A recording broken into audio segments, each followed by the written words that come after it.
The Colorado Labor Wars was a violent chapter in the state's history from 1903 to 1904.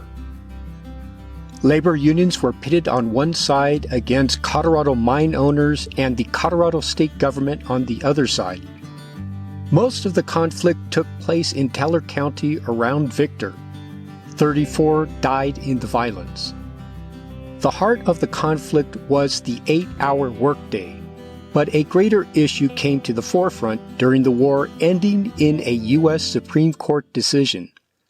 Can a state governor suspend the U.S. Constitution and the Bill of Rights? We will explore that question in this video. 19th century miners in the Rocky Mountains faced dangerous working conditions. Mine shafts would collapse, flood with water, or on occasion fill with flammable gases and explode. Miners worked long hours, 12, 14, or 16 hours a day, often 7 days a week. Many miners were paid only with company currency, good only in company stores, returning wages back to the company. These conditions gave rise to the most powerful mining union in the Rocky Mountain states, the Western Federation of Miners. Edward Boyce formed the Western Federation of Miners in 1893. Boyce gave speeches promoting the miners' union. One miner who came to hear Boyce speak in Idaho in 1896 became one of WFM's greatest promoters and one of the most famous labor union leaders in American history. That miner was William Dudley Haywood. William Haywood was born in 1869 in Utah. His father, a miner, died from pneumonia when William was 3. He lost his right eye in an accident when he was 9. Haywood worked in mines as a teenager, but after he married, he switched to homestead farming in Nevada. But the government ordered Haywood and his family off the land in 1893 when Haywood could not meet the homestead requirements. Upon returning to mining in Idaho, Haywood saw a rock slab fall and crush a miner's face against a drill, killing him. Haywood helped take the body to the miner's wife and family. They received no compensation from the employer. Haywood learned, as one author wrote, broken equipment was repaired, broken men were replaced. So when he heard about the Western Federation of Miners, Haywood joined the union.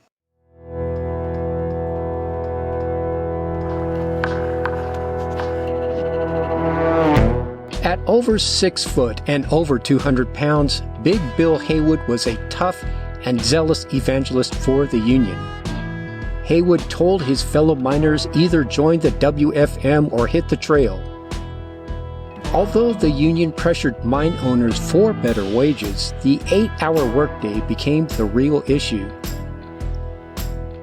Bill Haywood echoed a quote started in the Haymarket riots: 8 hours of work, 8 hours of play, 8 hours of sleep, 8 hours a day. Within 6 years of joining the Western Federation of Miners, William Haywood became its secretary-treasurer, second only after its president, Charles Moyer. Eventually, the WFM moved its headquarters to Denver in 1900, bringing Haywood to the Mile High City.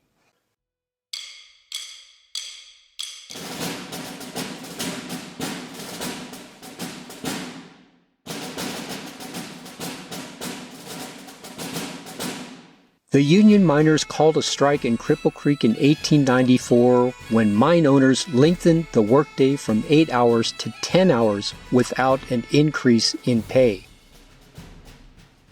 The mine owners raised a private army deputized under the El Paso County Sheriff.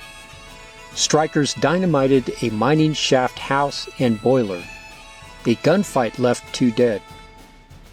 The mine owners recruited more deputies. Colorado Governor Davis Waite, both a populist and sympathetic to the miners, ordered the state militia to intercede and convinced the owners to return back to an 8-hour workday for the miners.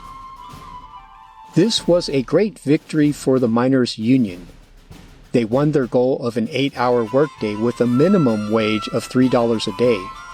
Membership in the WFM grew by thousands. However, the public saw the mining union as violent. That same year, Davis Waite lost re-election.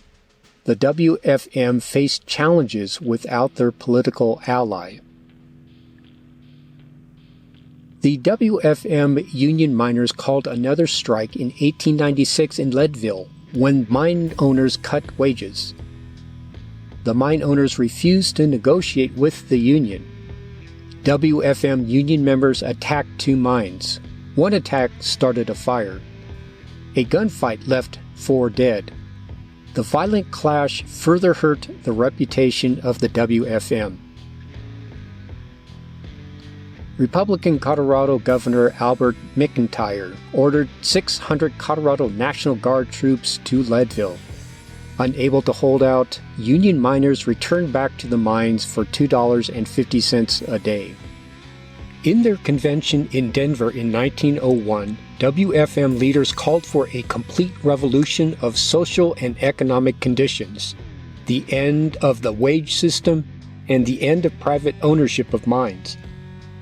The Western Federation of Miners would face another blow.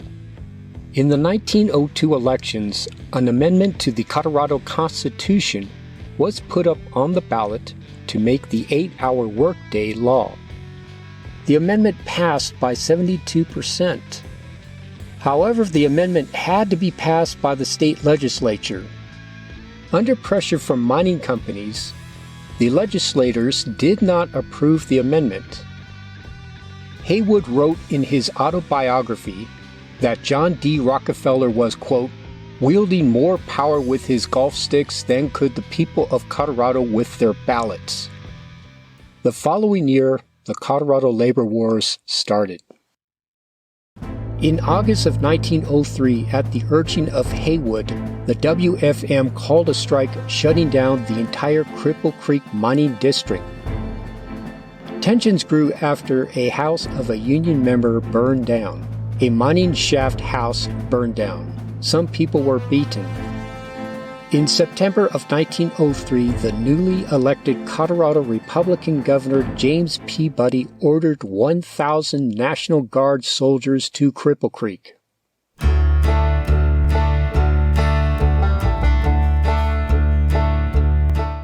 The Guard was under command of General Sherman Bell.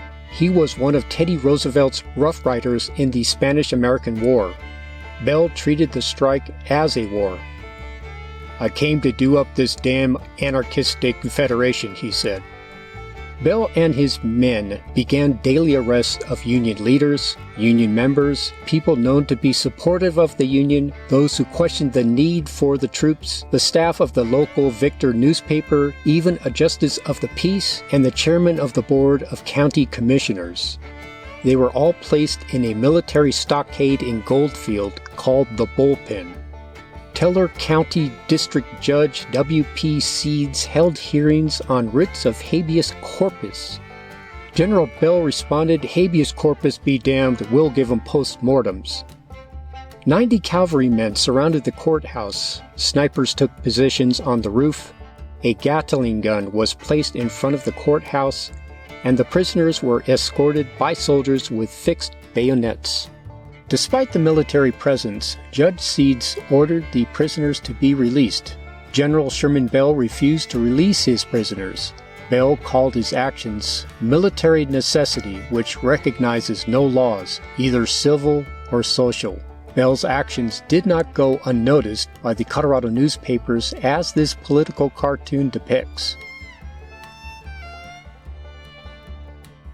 In reaction to Bell's heavy hand, Haywood made a poster to spread word about the injustices. Its title was, "Is Colorado in America?" On each stripe was a charge by Haywood, from suspension of habeas corpus to free speech denied. WFM President Charles Moyer had signed the poster along with Haywood. When Moyer traveled to Telluride to support the striking miners, he was arrested. Moyer was charged for desecrating the American flag. Moyer's lawyers appealed for a writ of habeas corpus because they argued that Moyer was unlawfully detained. Moyer eventually was released, but his case went all the way to the United States Supreme Court. More on that later. When a suspicious explosion in the Vindicator's mine shaft killed 2 in November of 1903, Governor Peabody said that Teller County was in a state of insurrection and rebellion and declared martial law. As soon as he got word, Sherman Bill said, "The military will have sole charge of everything." The National Guard suspended the Bill of Rights. The right to bear arms was banned, freedom of assembly was banned, pro-union newspapers were banned. In late January 1904, 15 non-union miners were killed in a hoist accident at the Independence Mine. 5 months later, a bomb exploded at the Independence train depot, killing 13 non-union miners. Soon after the bombing, a large crowd gathered at the nearby town of Victor. The crowd was divided between Union supporters and anti-Union people. Shots were fired, 2 were killed. 50 armed Union members gathered in front of the WFM Union Hall. The National Guard arrived. They rushed the Union Hall while being fired upon. The troops fired back and entered the Union Hall. The miners surrendered with 3 miners wounded in the gun battle. The National Guard arrested all the strikers and Union members and took them to the military stockades. Sherman Bill tried over 1,500 prisoners. More than 230 miners who refused to renounce the WFM were loaded into boxcars at gunpoint. Some were taken to Kansas, others to New Mexico. After going past the state borders, the trains stopped. The miners were forced off. Soldiers ordered them never to return to Colorado. The mines opened again, but with non-union miners. By December of 1904, all 8 WFM local unions disappeared from the Cripple Creek mining district. Haywood wrote articles and pamphlets to attract national attention to what happened in Colorado. Haywood's dream of an 8-hour workday did come true, but only 10 years after his death. President Franklin D. Roosevelt signed the Fair Labor Standards Act of 1938 into law. It established a minimum wage as well as time-and-a-half overtime pay for laborers working more than 40 hours a week. WFM President Moyer appealed his case to the United States Supreme Court in 1909, arguing that his constitutional rights had been violated by Colorado Governor Peabody. The court ruled in favor of the governor since he had declared martial law to stop an insurrection and could imprison a citizen denying constitutional rights. This became known as the Suspension Clause of the U.S. and Colorado Constitutions. The Colorado Labor Wars was one of many violent conflicts between labor unions and government in the United States. It marked the transition between the exploitations of the Gilded Age in the 19th century and the rise of workers' rights in the Progressive Era in the early 20th century. This video only addressed the major events of the conflict. There was so much more that was not told.